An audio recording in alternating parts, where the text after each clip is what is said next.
All right, what's going on? I'm Matt, and today we are looking at the Universal Audio 175B and 176 tube compressors. I'm a subscriber to the UAD Spark bundle, which is honestly a pretty rad bundle.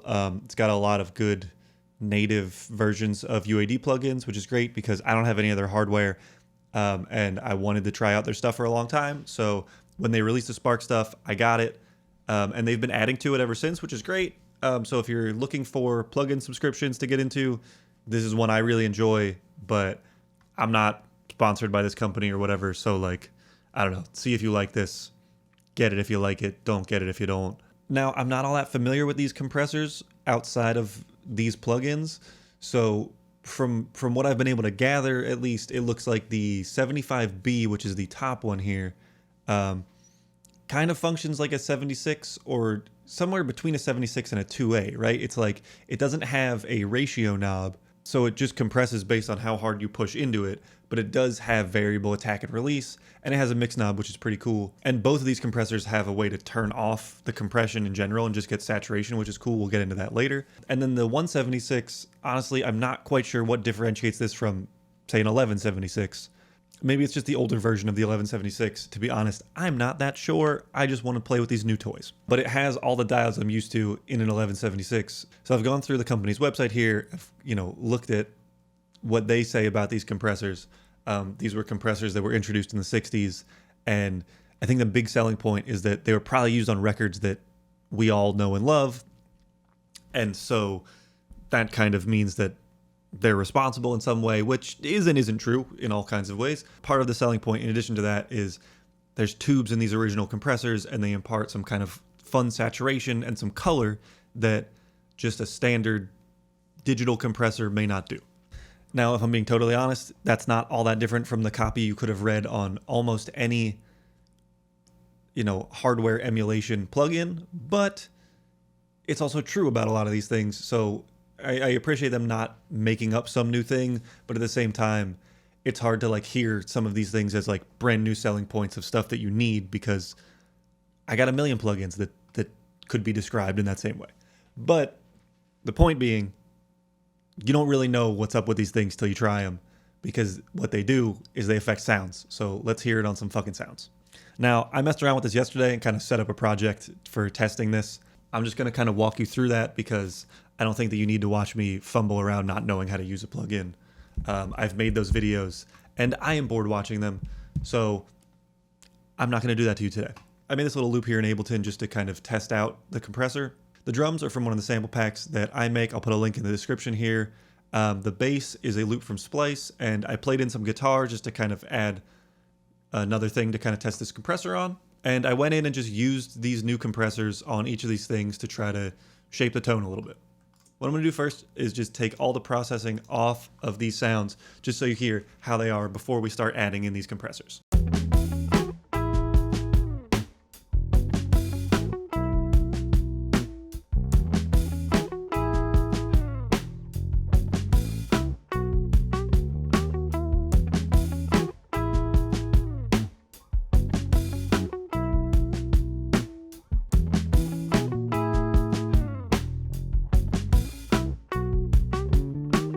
So that is our test track before we start adding this compressor. Now, first and most importantly, drums.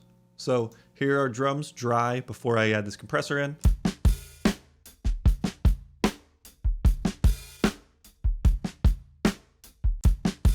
These drums have already been processed, so I'm just going to kind of add this compressor in for a little bit of texture and a little bit of character.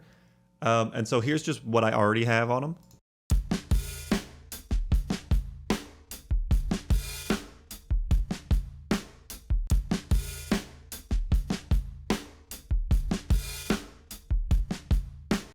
So through messing around with this plugin, they have this high and low input gain. And so you can really push in if you use the high, which is fun to get kind of higher degrees of compression. The input is stepped knobs, which is kind of fun. If you turn this vernier knob here, it changes from a stepped knob to a non-stepped knob that just kind of slides a little more fluidly. I don't mind the steps. I think they're kind of fun, but that's situation dependent. Now, I also have this sidechain link turned. You'll probably see that on all these compressors that I have on here. The sidechain link just changes whether or not it's compressing left and right sides the same, or if that compression is different for each side. Though the parameters will all stay the same, the sidechain link just does the same thing to both sides, or does them differently depending on the material coming in on each side. You have your standard input, output, gain reduction metering here, just so you can see what you're doing. With the attack and release knobs, 7 or all the way to the right is the fastest, and 0 would be the slowest compression settings. And then you have your output. And then you have the on and off knob. You also have an in and out knob up here, and you can turn it on and off with Ableton. So 3 different ways to bypass if you're feeling, you know, like changing it up. As you can see, I'm hitting this pretty hard when it goes. And it's off. But, as you probably have also seen, is this mix knob here I have turned down to somewhere around the 50% mark. If I were to dial this into 100%,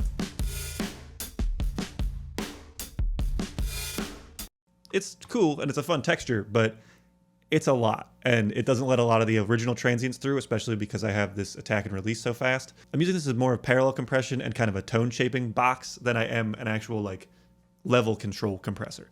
And it's giving me kind of longer saturated tails on these drums, so it almost sounds like there's like a room mic added in now.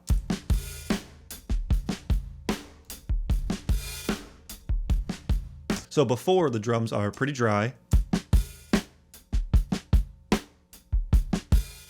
and they have that smack, so I don't want to lose the smack and the attack that they have, but if I can kind of add in some fun, you know, kind of ambience on the tails, that's what I want to do.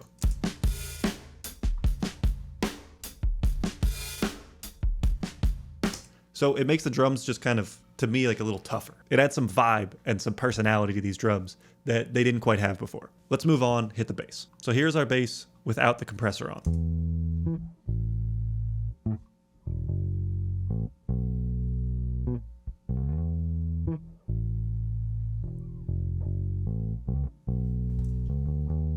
If you're used to using an 1176 or like the CLA 76, things like that, these controls will look pretty familiar to you. Here's how it sounds when we add in our compressor to the bass signal.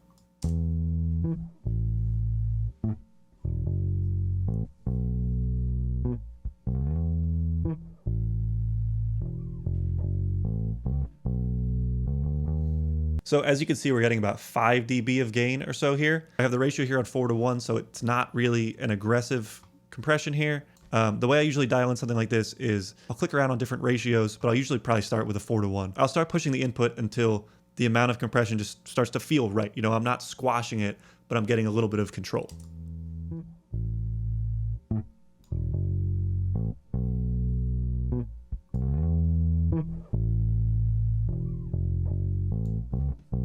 And sometimes that takes pushing it a little too far and pulling back, and sometimes you get there and you just know. But for me, around 16 was about where this one felt good. So the attack on this is a little slower, the release is a little bit faster, but neither like so far in either direction. And I just through kind of moving the things around, that's how they sounded good. And then I just move the output to compensate. I don't want to boost the gain with this. I just want to give it control and then have the output be relatively close to the input.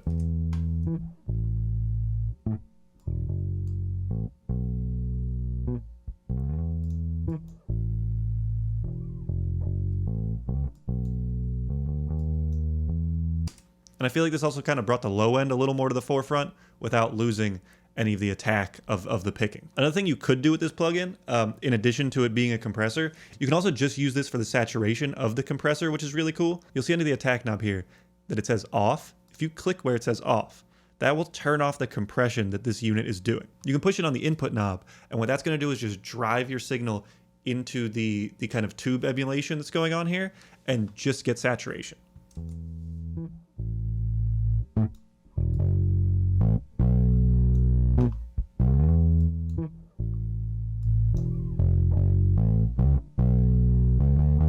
You want to get kind of the character and the saturation out of these compressors, but you don't want necessarily the compression out of these compressors. They do have that option, which I find to be really cool. But I'm going to set this back to where I had it because I like the compression. All right, now we're going to listen to our guitar without any processing on it.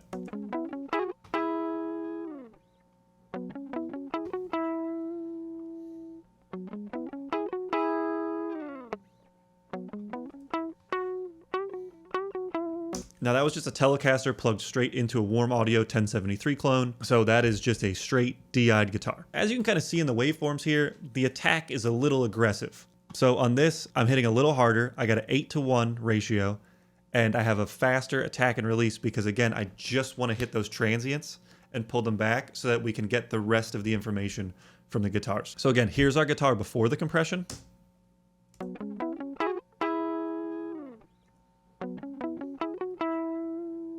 And here it is with the compression.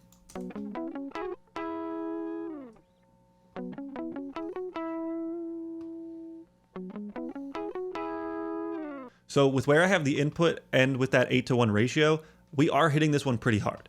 This one is compressing a lot and it's compressing fast. And so anytime that those guitars hit that kind of that hard attack, the compressor is fighting that. Because it's compressing so hard, you are hearing some of that distortion that happens as it compresses more aggressively, which is fun because it adds a little bit of like grit and just kind of some saturation that adds some character to these otherwise pretty dry guitars.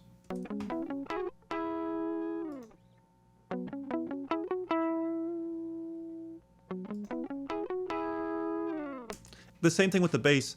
The main point is just to control this source. But one of the things that I am enjoying about this compressor is that in addition to taming the signal and the dynamics of that signal, it's also adding in that saturation so you still get some character rather than just control. Control is helpful, but character is fun. It's adding vibe to the song that may have not otherwise been there. That, I think, is why people really like these vintage and like tube and just analog gear. Sometimes you just want control, but sometimes you want to add that little extra bit of vibe. And so far, this compressor is giving me that. As you may have seen, there's another plugin going on after the 76 here, and that is a Hitsville EQ. This is just a UAD EQ that also comes in their Spark bundle, and I was just using that to make the guitars cut through the mix a little better. So here are guitars before any processing.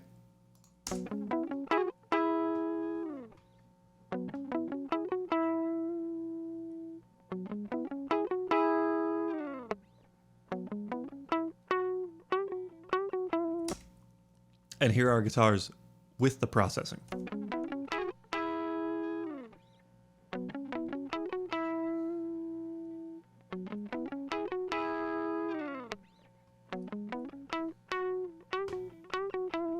So now I'm going to show you the loop I have with all the instruments added in with no processing.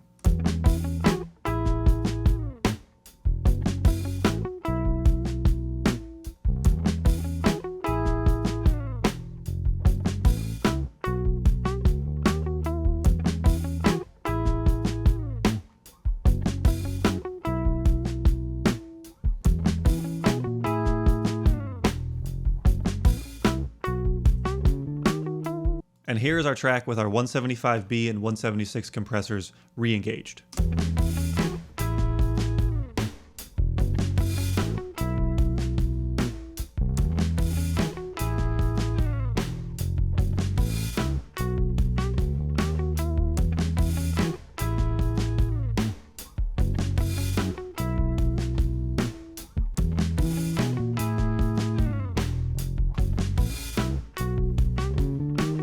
So obviously there's a lot more I could do to these sounds and to the song, kind of tighten it up, but I just kind of wanted to go through and mess with this compressor and show you how I would maybe use it on some of these individual sources in this setting. If you watched this far and you enjoyed the video, thank you. I really appreciate it. If you're into it, do the whole like and subscribe thing. If you're interested in where these drums came from, I'll put a link in the description for that. If you have any thoughts on these compressors, let me know in the comments, or questions about the Spark bundle. Hit me up in the questions because this has a lot of plugins in it and I'd be happy to do kind of more breakdowns if people are interested. And so that's this new set of compressors from UAD. I think they're pretty cool, but I also don't own them because they're part of a subscription. So keep that in mind. But yeah, that's all I got for you today. So thank you for watching.